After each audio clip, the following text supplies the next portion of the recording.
Soon, many more will die from the consequences of siege imposed on the Gaza Strip. The current system in place is geared to fail. What is needed is meaningful and uninterrupted aid flow.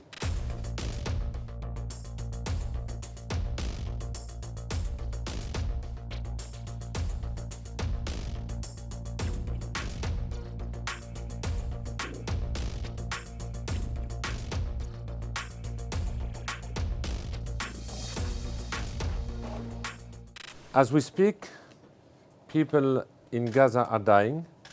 They are not only dying from bombs and strike. Soon, many more will die from the consequences of siege imposed on the Gaza Strip. Basic services are crumbling. Medicine is running out. Food and water are running out. The streets of Gaza have started overflowing with sewage. Gaza is on the brink of a massive health hazard as the risk of diseases are looming. Over the last few days, UNRWA has drastically limited its consumption of fuel, but this came at a cost. Our team had to make tough decisions that no humanitarian workers should do. What needs more support? Bakeries, water station, life support machine in a hospital, all this needs fuel to function. The siege means that food, water and fuel, all basic commodities, are being used to collectively punish more than 2 million people, among them a majority of children and women. There have been intense negotiations and endless shuttle diplomacy to open a humanitarian supply line. So far, it has only resulted in a handful of aid convoys. This will not reverse the fact that Gaza is being strangled. The people of Gaza feel shunned, alienated, and abandoned. We should avoid conveying the message that few trucks a day means the siege is lifted for humanitarian aid. This is not true. The current system in place is geared to fail. What is needed is meaningful and uninterrupted aid flow. And to succeed, we need a humanitarian ceasefire to ensure this aid reaches those in need. This should not be too much to ask. Every day is also becoming a sad day for the United Nations and UNRWA, as the number of our colleagues killed is increasing. Today, at least 57 colleagues of mine are confirmed killed. In one day, we had confirmation that 15 were killed. My colleagues are the face of humanity during what I would describe one of the darkest hours.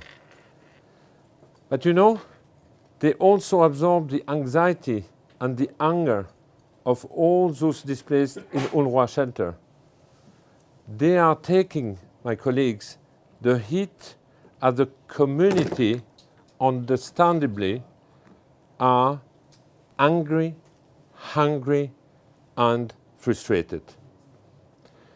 We are almost 3 weeks in this war, and people are turning their despair to UNRWA. This is normal. We are the face of the international community, the same international community which seems to have turned its back to the Gazans. And it pains me that humanitarian aid, a very basic right for people, is constantly questioned, while at the same time despair is live-streamed under our watch.